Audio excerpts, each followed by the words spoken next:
Well, welcome everyone who's joining us today on this May Thursday, the 6th here for our 19th kitchen table conversation.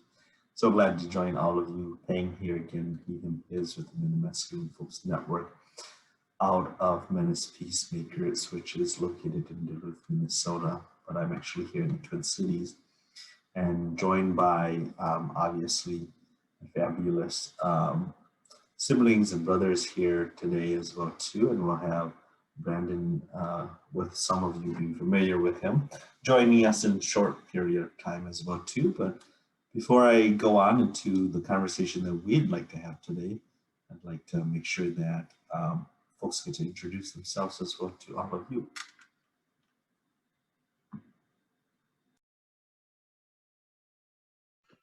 Hello. Thank you for having me again. My name is Serrano Robinson. I use he, him, his pronouns. I also work at Menace Peacemakers. And yeah, thank you. Nice. And hey, everybody, my name is Sean Hayes. My pronouns are he, him, and his. I'm also up in Duluth at Menace Peacemakers and pumped to be here. Thank you so much. And as always, we always have somebody that's monitoring our Facebook live chat and feed. So you all who are participating and watching us live at this moment can engage in the conversation with us. And today, Austin is out, but we have Hannah who is here helping us. So they will be chatting with you all and sending your messages to us into the conversation so we can include it in the conversation as well. So it feels like we are all having a discussion together at this moment. Always appreciative of that. Oh, here is Brandon as he's joining. Let him introduce himself before. Good timing, Mr. Jones. Greetings all. Brandon Jones, psychotherapist, consultant in the Twin Cities area. Look forward to the conversation today. Thank you. So today's conversation really, I think, because it is May, and for some of you may be very familiar that May is Mental Health Awareness Month, that we really wanted to have a conversation at the intersection of mental health and masculinity and manhood. What does that all mean? What does that all look like, right? And it's an important conversation, particularly for male-identified folks and masculine folks and men folks, to really concretely for our own selves look at our own mental health issues or places where we may not want to actually have other people look at or pay attention to because it may expose our places of vulnerability or it may make us look weak in the eyes of others. And we know that men don't actually go to therapy often, right? Or seek healing services often, or seek ways to actually heal their mental well-being or mental health if they have any, often because of shame that's attached to it, because of stigma of men don't do that, men don't have those kinds of issues, or men don't have those kinds of problems. Masculine identified folks don't experience mental health issues because they're already set in life already, right? And so I think that there's a whole host of way in which we can actually have a conversation, but I think it's important for us, and I also think it's important for us as men and masculine folks to really raise the awareness that it's important that as men folks, we actually address our own mental health, wellness and issues if we have any, right? Particularly around the health part of it, but the wellness part of it is like, how do I make sure I take care of my own wellness, psychologically, spiritually, if that is needed, and emotionally as well too, beyond the physical pieces of it. So that'll be the conversation. So I think maybe perhaps like some prompting questions for us here is, what are you seeing and what do you see in your relationships with men and masculine folks and how they relate to mental health and how they may be in relationship with mental health, and what they think about that? Like, what are you seeing? What are you observing? What are you hearing men and masculine folks in your own communities or in society talk about with regards to mental health, or do they not even talk about it?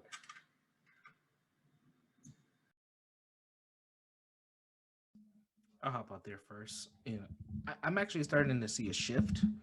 I'm seeing more African American men engage in conversations around healing, not necessarily using the term mental health per se, but uh, using kind of the counter. It's just like tired of struggling, tired of dealing with trauma and grief and stress, and just seeking the alternative of that, but not necessarily calling it mental health.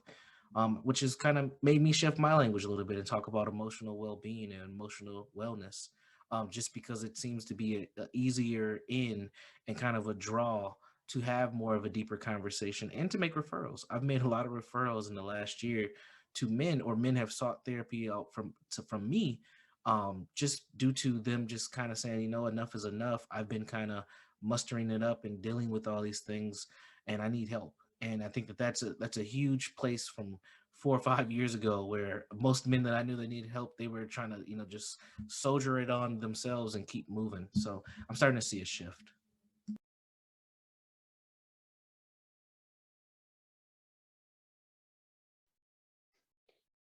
Yeah, I can follow that up, and I would say probably the same thing. About 4 or 5 years ago, I don't know that I could have listed any, of my friends, at least that I knew, people who were seeking out whatever you want to call it, therapy or counseling or whatever that is. And just in that time, I can actually now, think of at least a handful of pretty much, some of my closest friends who are seeking out that help and that healing work, including myself. I was just having a conversation with my partner yesterday, who's a counselor, and I was saying, dang, I've personally been in therapy for like 6 or 7 years now, and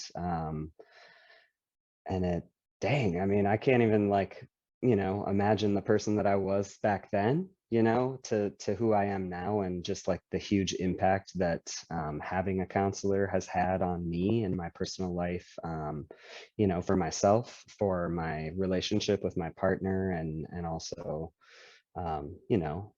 the rest of my family and community. I just feel like it has really helped me make some big shifts in my life towards healing, which is something that I think, for myself, I didn't necessarily want to look at my own need for healing. It's always been easier for me to look at others and try to help other people. And it has only really been very recently that I've been like, whoa, actually, I got to like turn this back around and do some work and find some growth in myself.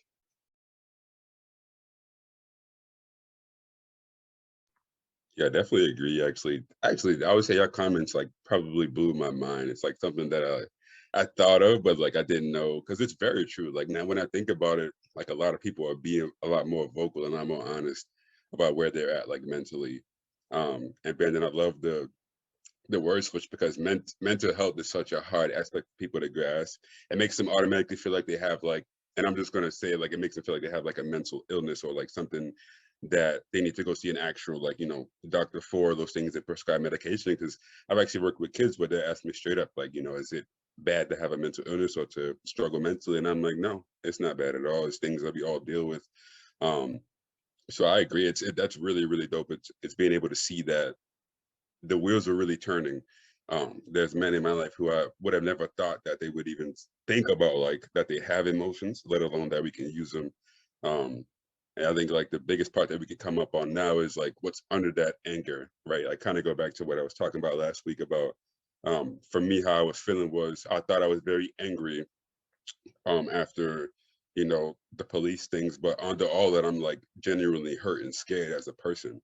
And it takes me to be honest about that, to admit like, no, sometimes it's scary. Like it don't matter how tall, how big I am, if I'm like pulled over, I immediately get scared, like I get afraid, and I have to be honest about that. So I just love the fact that like men are just being a lot more honest about how they're feeling generally. Like obviously the next step is to accept it and kind of work towards the steps of healthy healing. But just being able to have those conversations. I know in my first week of working with the youth, we were going over rules, and we allowed them to make the rules because it's their group, youth led by Say. So we're making rules, and one of the kids were like, if we get hurt in this group, we can't cry. Like it's just not gonna happen. And I was like, okay, I kind of honored what he said, and I was like, do you mind if I speak? And he's like, nah, go ahead. So I was like, in my life, when I get hurt, like I tend to cry. I said, that makes me feel better. I get to actually access why I'm feeling the way I'm feeling. And I literally get to shut off the negative feelings and I feel better after. And nobody gets to like, reap nobody gets to have to deal with it in a negative way. And literally right after I said that, the same kid stood up and he was like, that's because real men cry. And he like gave me a high five. And then literally it was like all the kids got up and I was like giving out high fives like Oprah and shit. But it was basically like what it was about. What was that about? I was 22 at the time. I could have easily lied. Like, you're right. I don't want to catch you fucking crying. Don't do it in here. You're getting kicked out immediately. We're not doing that. We big boys in here. But it took the time to be like, no, like this is strange. Like this should be normal. So it took a time for me to be like, no, crying is really normal for me. Like if you only knew how normal it was, you knew how normal you were.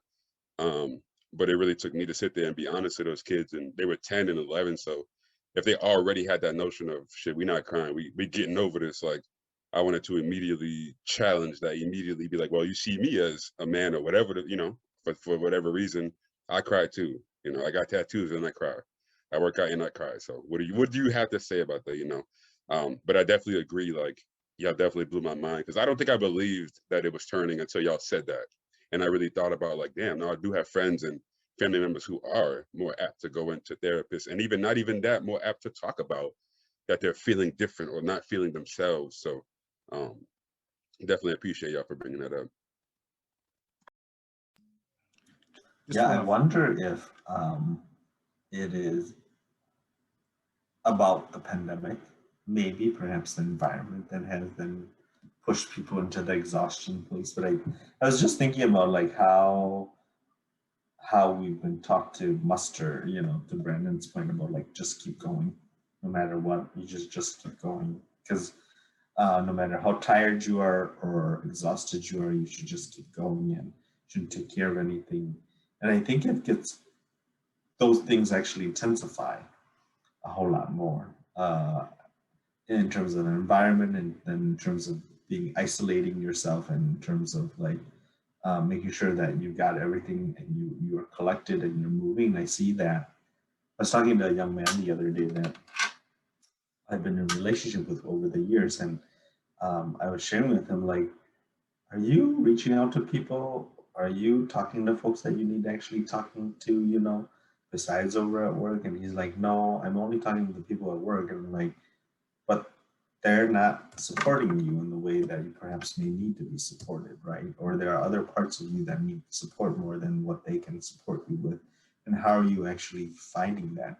Oh, I'm not. Are you mostly alone by yourself most of the time? And he's like, yes. And so I think about that, about like, and I was sharing with him, don't you think those are red flags that you may need to actually, start being more social here? Not to say that you have to be, but like, how do you start connecting, getting support for yourself? And I think that about that, like in moments like this, I know that with regards to health and wellness, it's easy for, I think, myself as a man to quickly isolate myself and not share anything with anybody, right? Or not talk to anybody.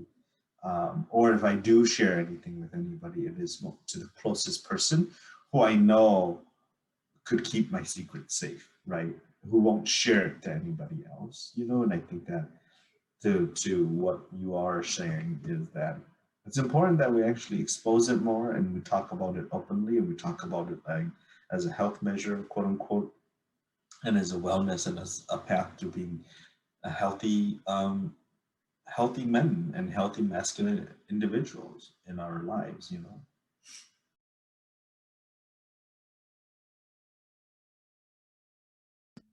I think validating um, our emotional states is important. It's almost like role modeling behaviors, kind of. And what Serrano was saying was important. Like the young boy started off, we're not gonna cry. He's putting on this kind of mask, or he's putting on this kind of stance that this is gonna be a no cry zone. But then when Serrano was able to, kind of be vulnerable, which a lot of males and masculine folks we are scared to do because we've been harmed when we have been vulnerable. Serrano put themselves out there and just said, look, this is this is what it is. and the bridge came down for that young person, and that young person was able to say, you know what, this is a safer space for me to be in and just be who I need to be, and I don't have to have that pose and that front up to protect myself. Like I can just be who I am. And I think unfortunately when we talk about well-being and identity, those two things do cross for a lot of male and masculine folks, especially in those early years. I would say from about 12, sometimes even a little younger, but from about 12 to about 25, there's a huge crossover between well-being and identity for males and masculine folks. And unfortunately, we've been given so much propaganda on, there's only one really way to be a man or a male. What ends up happening is it starts to chip away at internally. Sometimes it chips away at our creativity. Sometimes it chips away at our genius. Sometimes it chips away at our ability to just be assertive, because we have this idea that we're supposed to only be one way, and then society reinforces that idea. Our counterparts reinforce that idea, and unfortunately, I think not unfortunately, but I think we're getting to a place where males are starting to be more vocal about that and just being who they are. And challenging, gender norms, challenging what is sexuality, challenging, male female dynamics, and it's uncomfortable for a lot of folks to see that, because they're challenging in ways that are just real and raw and honest, and people don't really like that, unfortunately. Yeah, that's interesting. I really like that because I was thinking at the beginning of the conversation about how sort of like my, like my dad or like my uncles or grandpa, like sort of those older generations, and how growing up, like I just always heard that, like you don't need to go see a shrink, and I don't, like all of those sort of things. And so you sort of like grow up feeling like, well, there's something wrong with me if I seek that kind of a help, and um I yeah, it's just like it's not necessarily something wrong with me. It's just like actually I need some help like every other person I think in the world. And so like there's something there around like if I can acknowledge that I need help and actually like not see that as a weakness, or as something that like emasculates me or like makes me not as much of a man as Serrano or somebody else. And it's just like so much about this like comparison game of like strength and respect and all of these things. And I think like to Serrano's point, that emotion that I'm mostly feeling is anger.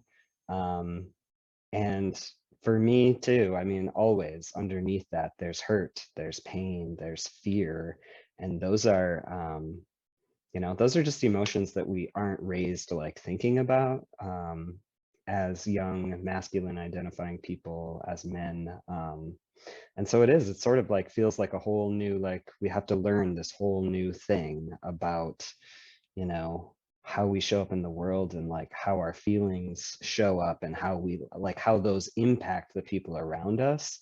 And it does feel like, sort of breaking away from like what is normal. But it's like for me, like thinking about that healthier path, and knowing like how much it's helped me personally and like other folks I know who are masculine or men folk. Um, so it's cool to see like sort of the narrative shifting about that. Um, and I would love to see, the older generation too, like start accessing that and realizing maybe they also have some healing that they could be doing, and that's okay, So like some way for us to like bridge those generational gaps, where I could maybe have a conversation with my dad or an uncle and be like, here's how this actually has really helped me, and I think you might find some value in it too.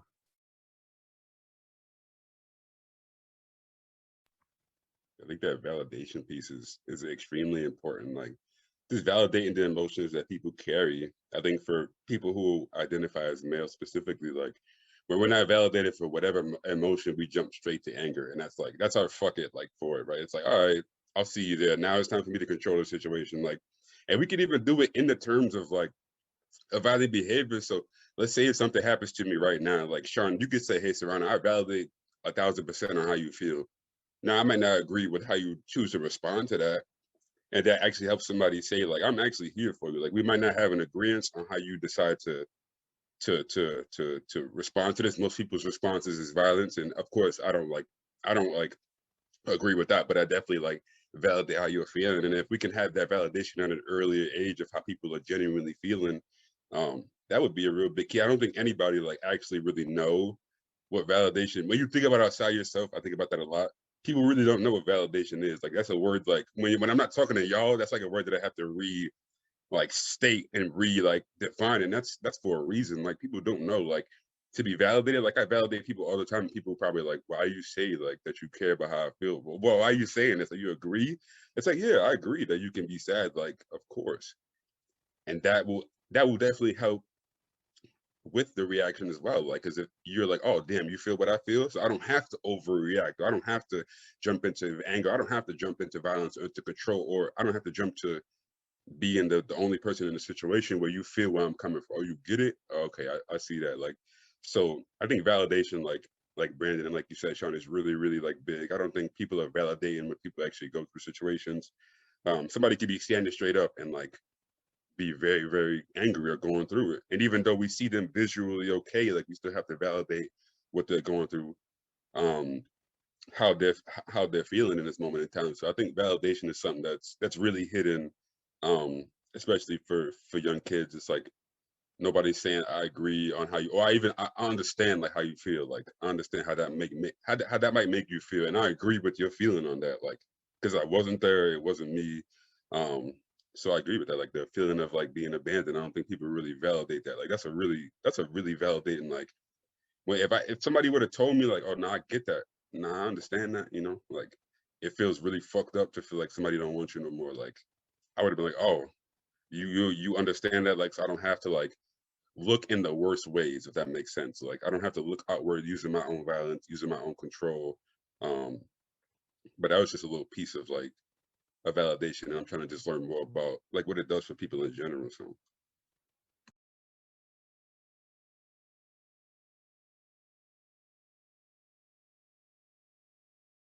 I was thinking about like I forgot who was sharing earlier on, but what came to my mind was like the compounded piece about, I think for my experiences as a man of color and what I've seen is that like we have to then walk this very fine line of not being seen as out of control and to also be in control at the same time too, because of how society actually views, you know, me as a man of color and then as a brown man, of like better make sure I have everything that I have in order to keep moving. And so I think there's more, some of that external pressure that then mounts to me not wanting to actually reach out for support and reach out for help. And then internally, what I and how I've been socialized within my own community to make sure that I don't show any place of weakness or vulnerability, and to actually be in control. To Serrano's point, of like the being in control is so important as a man and a male identified person. That being in control is the most important thing, and that being in control of not only myself, I'm not talking about that, but being in control of external things, to make sure that all of those things help validate, to Serrano's point there too, help validate me and where I'm experiencing and what I'm saying is true and what I'm doing is true, right? So in order for that to happen, I need to make sure that those people do that, whether it is by force to them or not by force to them. And so just have a couple of thoughts that are coming about like some of the barriers and challenges that then sort of inhibit or prohibit men in my community from actually obtaining and getting resources for their own help the way that they need to, right? And even though I share the sentiment that you all shared in terms of men folks coming out more and getting support, I still within my own community, it's still like a very hush hush sort of a no-no, because it's so much dictated by, to Sean's point, the elders in the community and the elderly men in the community saying, you don't do things like that, right? You don't move in that way. And I think that even though the younger generation of men who are in their second and third generation of young men that are coming up, in the Hmong community who are finding ways to support for themselves, it's still very little, and it's still not enough, and it's still not visible enough because the narrative is there that men don't seek help in those kinds of ways, right?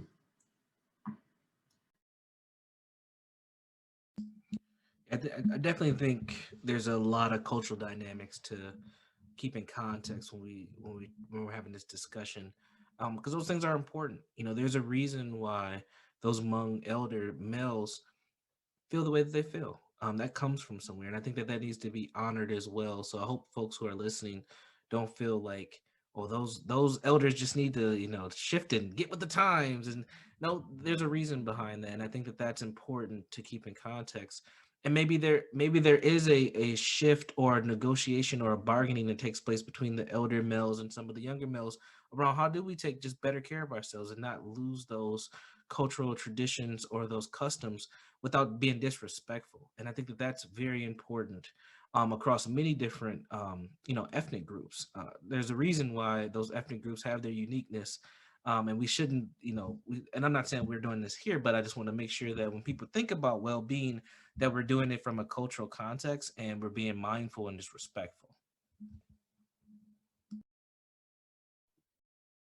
Yeah, that was something I was just thinking about too, was like in the culture or the context of the LGBT community or the trans community specifically, so many of us, basically are forced to go to therapy if we are going to like transition or do anything like that. I mean, there are like rules in place where, when I started my transition, I had to be in therapy for like 6 months before like I could take steps. And so I was just thinking that's really interesting because um, it I see it as a good thing because, I really do believe that all of us can benefit in some way from therapy, um, or from, however you want to define that, right? But also just thinking about the piece of like how hard it is for us to find folks within our community who actually like can be that person, can be that counselor for us. I know I do work here in our local trans plus community, and 5 years ago there was like a therapist that we knew was like a trans friendly person, was not trans, didn't identify in the community, but at least it was like a safe person that we knew we could go to. And now that list has grown, but thinking of the hundreds of, therapists and counselors here in Duluth, I think there's like 12 names on our website now, which is greatly up from one or two, but like that piece of being able to find someone who actually like shares or at least shares some of your experiences as we are navigating this world. Good point. Like I love the coming together piece, like with the elders and the youth, because it's gonna look different, right? Like, because it definitely speaks to times when you have to use like I just use the terms like being more healthier, and those are like simple terms that you can use with any age range, but like use older people of our age, because when you think about like yeah, definitely when you think culturally, like we weren't used to going to like therapists, and that would damn near be like a fucking knock on you as an entire person in your culture for like stepping out to go see a therapist. You're like, what? You're going to see that man? And Lord forgive, Lord, say this exactly how my ancestors would say it. Lord help if it was a white man at that that I was going to listen to or going to talk about my issues with. But it actually looks different, all right? Because as I get older and as like I go through life, like the wording is different. So I really love that conversation about like actually coming together with respect to each other and like having each other look at like there's probably some people who are older who did understand like mental health and some of them who couldn't in the worst ways.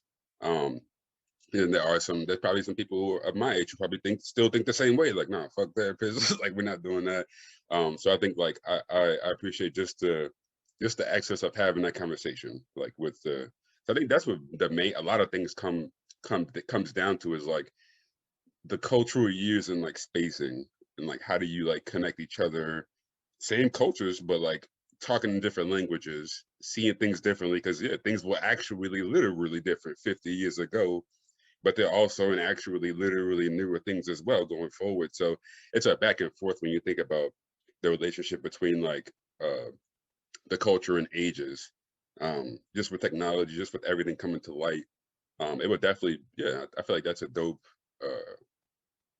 place to go from, is to have that conversation between, what does that conversation even look like of being healthy between a 22 or 21-year-old and somebody who's 70, from the same culture and from different cultures as well, respectfully. So that was a great point too.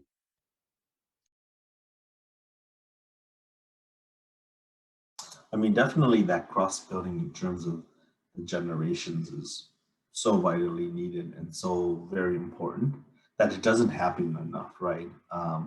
And it doesn't happen in the context of learning, like learning together, creating together, like that co-creation together, right? Because I think, at least in my community, we're so set in like this hierarchy, and we're so set in like learning from the elders, and that's the only way to do the learning is one way street only, of you passing knowledge down in that direction only, top down only, and not from the bottom up. And so I think those kinds of learning, quote unquote, exchanges, or ways in which we can actually be thinking about like that, this has to happen creatively together.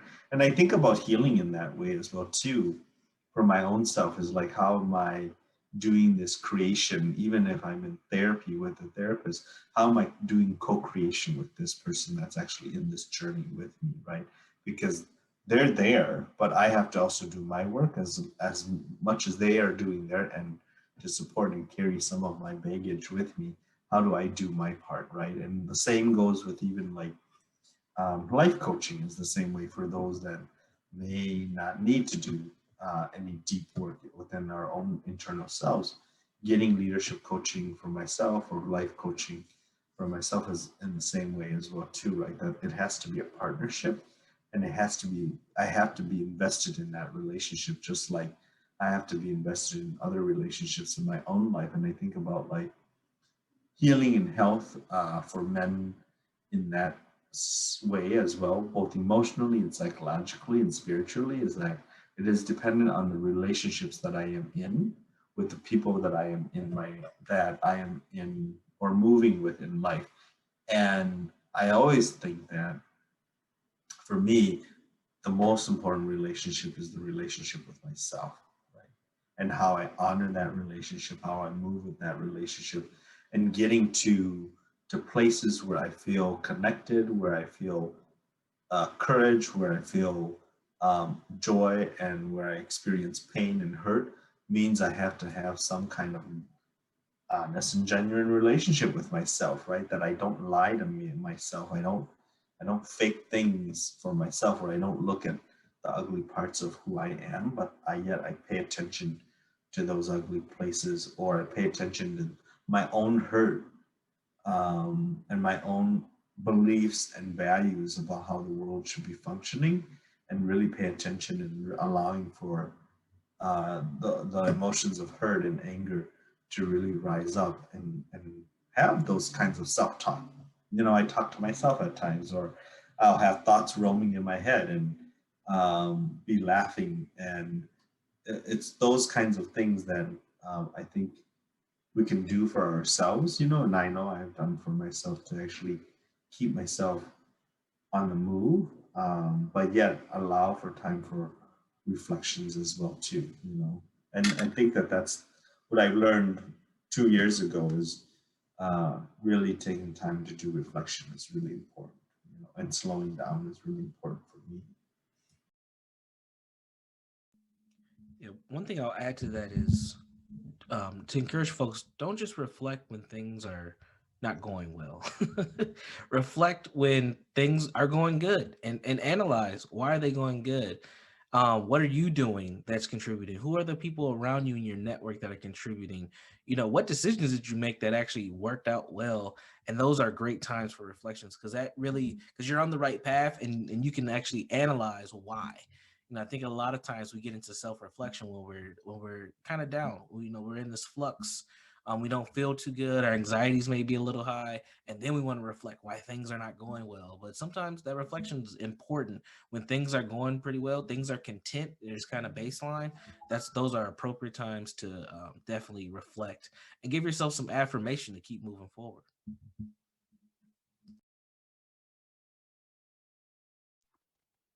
Like again, like there's like minds blown. So this is probably not a like accurate description, but now that I think about it, like hearing self-reflection and hearing like their relationship, so it sounds like honestly that like having mental health issues, because that's separate from like having a mental illness, having mental health issues seems like it stems from a lack of having an actual honest relationship with yourself and actual like when I think about, I'm like, damn, I just blew my mind. Like you have to talk to yourself, you have to reassure yourself in all aspects. Like thank you, Brandon. Like not when it's just going bad. Like we're good at that shit. You're absolutely right. We love that shit. We love to how can I do better type of head ass. Like it's like no, you've done great too. Like you know you've made it this far for a reason as well.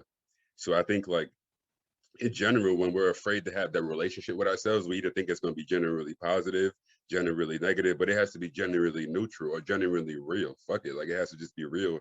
Because there are days literally where I'm like, you a smooth criminal, you know, you like there's some things that there's some goals that you had out in life, but you're already set. And I'll be like, damn, why am I talking to me like that? And that's good. Then there's other days where I'm just like, damn, you really fucked up. You could have did better on that. So I see the benefit of having both because like you gotta have both. Like this is a world where everything where things fluctuate. You can make a mistake today that you didn't intend on, but does that mean you stay there? Does that mean you wallow in it?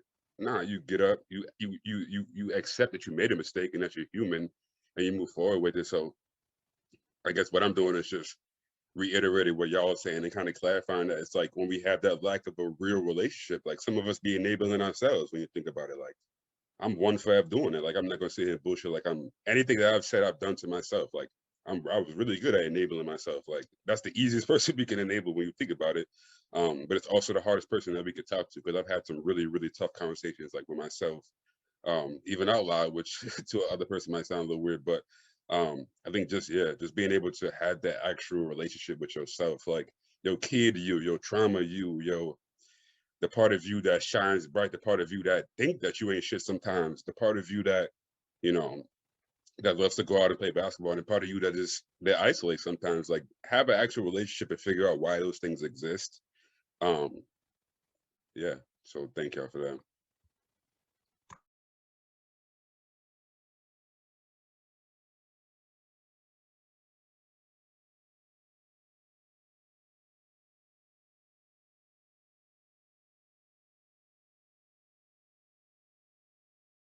You know, I think also with that is if folks are familiar with social and emotional intelligence, you know, there's these components within social emotional intelligence that can be connected directly to masculine identity, and just improvement and just trying to do a little bit better.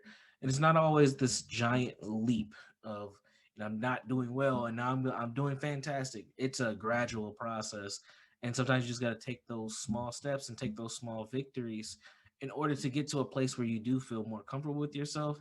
You know, when we talk about, you know, feeling better, you know, maintaining our mental health, you know, the ways that we get to these places where we're not mentally healthy didn't just happen overnight. Typically, sometimes it can be like that car accident that just took place and now, you know, your world's upside down.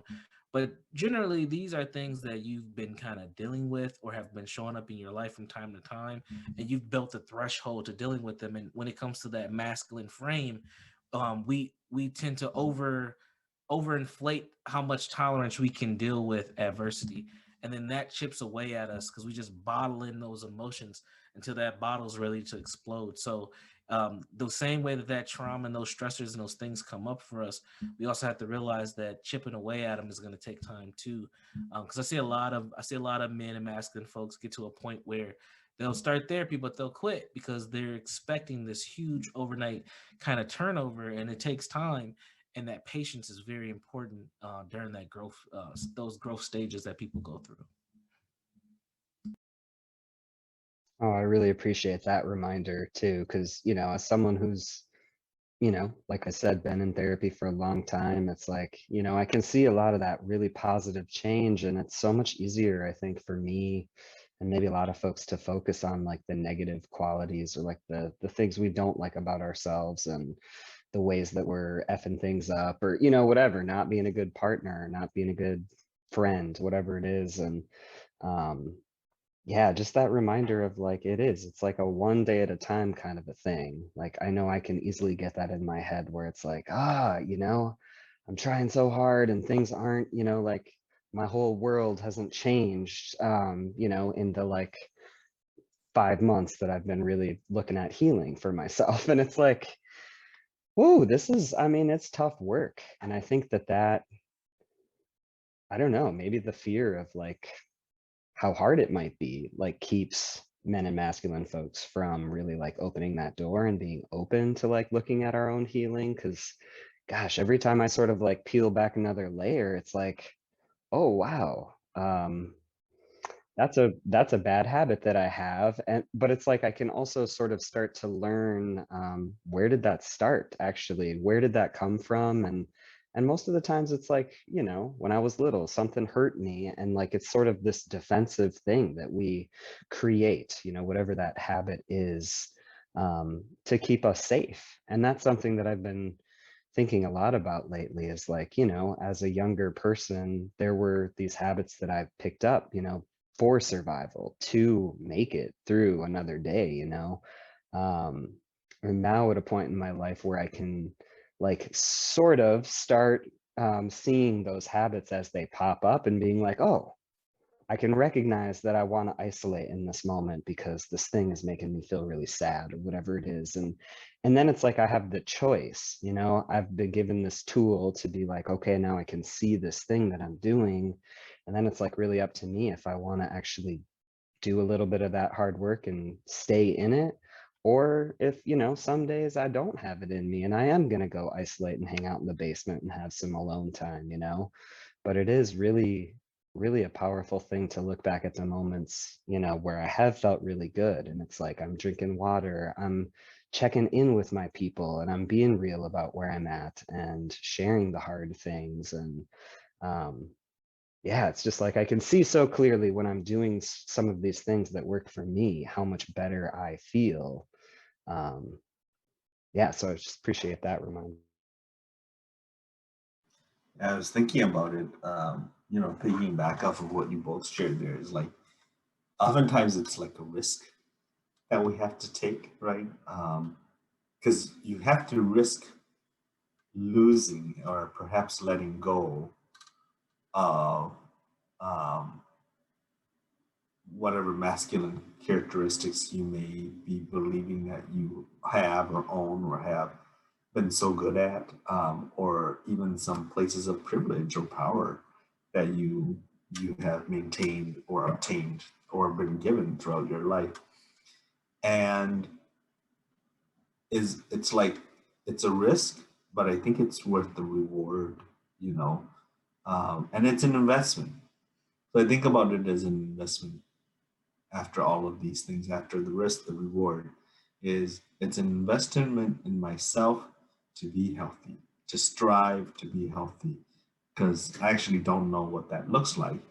But what I think I've come over the years to understand in terms of healthy masculinity is, do I have the capacity emotionally and psychologically to navigate the tensions and the places in my life that when it becomes challenging, do I reach out and get support that I want and need? And there are moments where I'm like, screw it, I'm like, Sean, I just want to be by myself and I don't need anybody at this moment. Or there are moments where I'm like, I'm just really lost and I need to be with this loss for a few days and figure out or not figure out and see what emerges from that. And being in that discomfort is so annoying at times that like not having control over that is, it takes a lot of practice and it takes a lot of, like, to Brandon's point, patience to be with.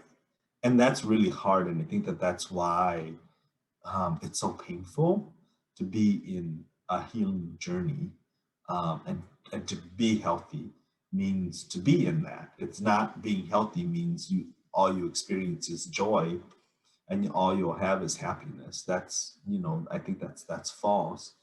I think for us to be real practical about it is that we will experience all sorts of things in striving to be healthy, right?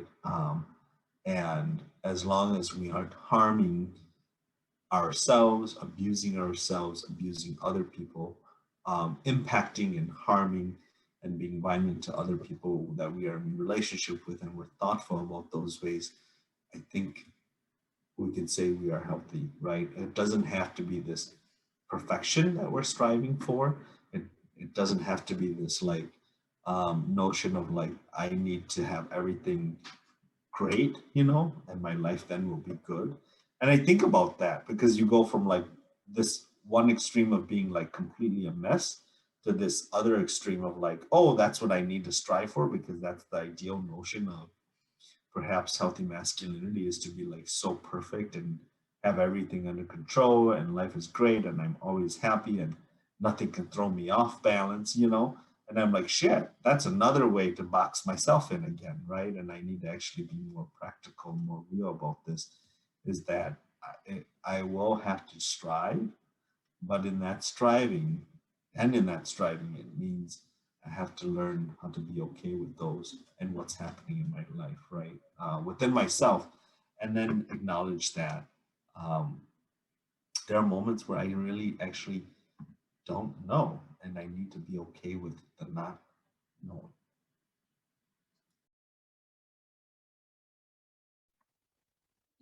Just so just going back to, I believe, Brandon's point about the process and just like y'all's follow up, like that shit is real. Like, and I think that's when it comes down to the relationship, because even just telling somebody like that it's a process is very helpful. Because when we think about it, a lot of our traumas or a lot of things that we're dealing with is from like years past. So when you think about those things broken down, like, so for example, one of the things that I used to deal with, and I'm pretty sure I'm dealing with, because I don't deny that I'm dealing with it when I get angry, um, is my dad just chose to never be around for whatever reason. Just chose to, whatever, for whatever his reasons were. Never seen him, never met the man, myth, all those things. So I also have to think about every day though that I was in school, every day that I went to after school program, basketball practice, and I never thought about it. I never actually like put it together. So to Brandon's point, if it literally took me 10 years to figure out that I was, first of all, like angry about all this shit, it's gonna take me at least the same 10, if not maybe more, to get back to that point. So, and to, I think to Peng's point too, and to Sean's point, it's like sometimes even the journey is actually the healthy part of what's feeling good. Like for me, it's actually working out, and I feel better like on the days where I fuck up and I'm like, all right, I haven't worked out in like 2 months. What does that feel like? It don't feel like the end goal at all. That should do not feel like the end goal, but it feels great. It feels like, damn, I've been missing this. Like this is something that I needed. And that's why I push so much for like, for coping skills, for hobbies, for just things that you can do effortlessly. Because there's days where we just didn't think about our trauma effortlessly, right? Like we just didn't. And I go back to being a child. Like nobody wanted 9-year-old me to be worrying about that shit really heavy. So I didn't. I was just running around playing tag and shit. So 25-year-old me, 24-year-old me is the one that has to deal with that. And now I have to recollect all the memories, the feelings from shit 16 years up till now. And it's not gonna take tomorrow, but even just the conversation, like who's even willing to tell you like, hey, this shit is a long haul, but it's great. Like it's a good long haul. Like this shit is, I always say life ain't never perfect. This shit ain't never bad, but it's beautiful. I love every day doing something different, every day learning something. And it's the same way with your trauma. Like every day, it's not going to be that golden globe day. Every day is going to be a day above earth, and you gotta kind of manage it to that. So I think acknowledging that it's a process really helps, because yeah, you don't see tomorrow as a due date. You just see it as like another day above earth, another day to get healthier, another day to do something new for yourself. So I really love that essence of the process, because yeah, a lot of us, we forget that this has been boiling up. It's exactly what Brandon said. It's a Coke bottle. It's, you shake, the more you shake it, it's going to blow eventually. So a lot of us don't know. Like he said, we think it's just, oh, we thought it was yesterday. I just randomly got angry and now it's all over. Or the whole notion of, what women have to deal with is men snapping, right? The whole notion that that's true when it's not. It's a boiling, it's a bubbling process of whenever I decide to blow, sadly, ironically, and like most of the time it's around my intimate partner, or I choose to have it be around my intimate partner. So that goes around the same way. It's like we have to understand that these things we've been dealing with these things. We haven't been conscious of them, but we've been dealing with these things for a long time. Whether dealing with them means pushing them away, for me it meant pushing it down. That was my dealing with it. It was just pushing it down. And then you see it come up. Literally, there were days where like I was emotional and I just didn't know why. Like I could literally cry like a movie scene and I just had nothing on my mind. And I'm pretty sure, like, I'm not gonna lie, I can attest to there's days to where I thought I was good, to where I thought, oh no, this shit don't bother me. And yeah, fuck him. He ain't shit that ain't never bothered me, but it did. It did. It definitely did. Them days where I was emotional for no reason at 23, like that was probably build up. Like that's what build up feels like. So if I can tell anybody who's male identified who wants to hear what it feels like, literally, it feels like being randomly emotional out of nowhere. You're like, wait, what? But I had to think about like, no, there's a lot of shit that I just didn't deal with. And now that my gate is open, it's all just gonna flood out. But if every day you look at life as a process, you're like letting some out more and more. So there's never a day where you're just like, and you gotta like kind of be all in the water about it. So I just love the fact that we can talk about it being a process. Because people always are looking for the end date and when am I gonna feel good, feel better. And I don't think there's ever a really moment because things happen. Like more people are going to die, more people are going to, more things are going to happen as you get older. You just got to learn how to actually how to cope with those things and how to be healthy in your own terms. Shit. So.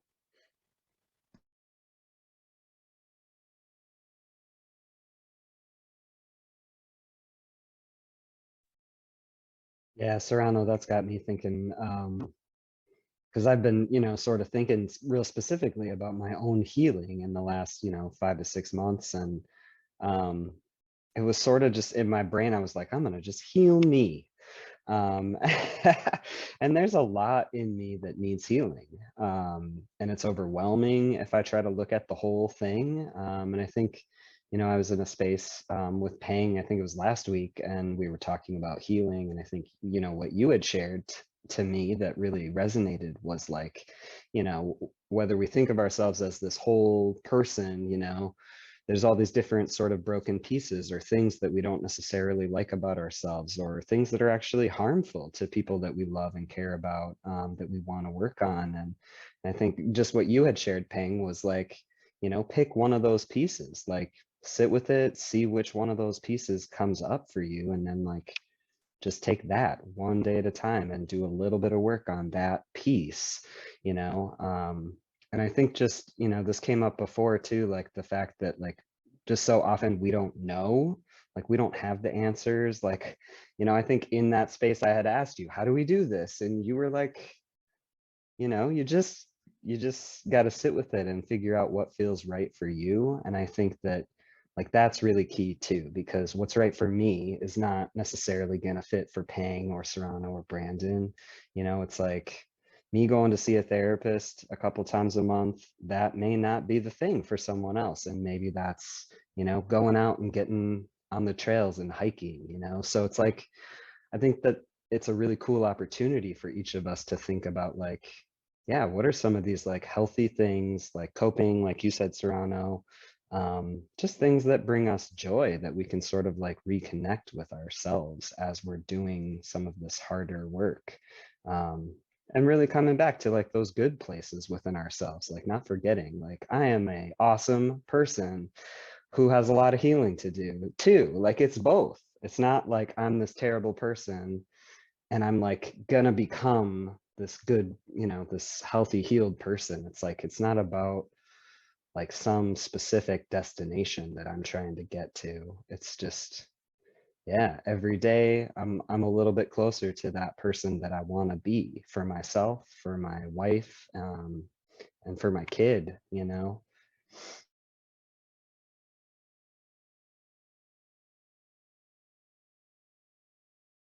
I think that that's a really good sort of segue to the closing because I know we only have a few minutes left here in this conversation. And always we'll continue these conversations and hope that all of you continue to have these conversations offline as well too, or use this as a launching pad to move the conversations in your own life with other men and masculine folks that you are in relationship with. That healing is so vitally important, right? Making sure that we're healthy, striving, and moving in that process. So is so vitally important, and nobody actually has the answers. But I do believe that we each individually have the answers to what we actually need. I think it was shared earlier that we have that muscle. We just need to work on it, right? We have the muscle. We need to work on it. Let's go get the tools. Let's gain some knowledge so we can actually practice and exercise that muscle within us. So I fully believe that we are capable of doing that, and I'm capable of doing that. And as men and masculine folks, that we need to actually do that with the kinds of power and privilege that we have in society and in community. And with the way in which we walk, it is fully our responsibility to actually get ourselves individually and collectively on a journey to being healthy, to being healed, or at least striving to be healing. You know. So any other last thoughts here in the conversation? Really, truly great conversation. Yeah, I would just encourage men and masculine folks, if you're going through struggle or you recently have, or COVID's been wearing you down, you kind of feel like you're in this kind of gray space, don't be afraid to seek out some professional help. It might not be a long-term solution for you, but at least you attempted to get a third-party perspective or an alternate perspective on what's kind of happening and going on, and you're moving yourself in the right direction to have, mental and emotional well-being. There's nothing like, because I've been trying to figure out, like, there's nothing that separates you from being like a healing or like a trauma filled or healing person, but the acceptance, like, doesn't make me better. Like, I'm not better for being able to garner the things that I've actually went through. It's just like an acceptance. I think people see me and they see smiles, they see all these things, they see the joyful parts, but I'm going through a lot too. The middle piece is that that either I don't discuss or maybe they don't see, is that I'm actually working actively on it every day. Every day for me looks like ups and downs. So the smile you may see is based off of literally what I do, to actually make myself see what I'm going through, accept it, and then come out on the other side. So don't feel like you got to be a better person or a new person. You're still the literal same person. Yeah. I know for me, I was just thinking, I'm just grateful for this conversation because I was just trying to think, like, how many times have I actually talked with other guys or masculine folks and about mental health, about this? And it's, it's not a lot of conversations like that. And I just feel like it's so important. Um, and yeah, just being like real about where I'm at, it's like a good reminder that, like, if we can, be a person to model that sort of honesty, that realness about, like, hey, I'm having a crappy day today and here's why, and actually reach out to people for help, whether that's a counselor or whether that's like a buddy or your partner, like, I think it's so important that we actually talk about, like, the real stuff that's going on instead of just like the, smiling happy faces that we share on social media and all of that. There's so much more that's going on, I think, with all of us, especially with the pandemic in this last year for so many different reasons. So yeah, I'm just grateful for each of you for being here, and for all of you who are able to join us live. And for any of you who are watching this after the fact, we hope that you will share what you're thinking and feeling. If you were resonating or connecting with anything we were sharing about, we wanna know that. We wanna talk with you more about that. So please get in touch with us either on Facebook, or you can reach out to us via email. We'll share those links as well. So thank you again for joining us for this 19th live kitchen table conversation.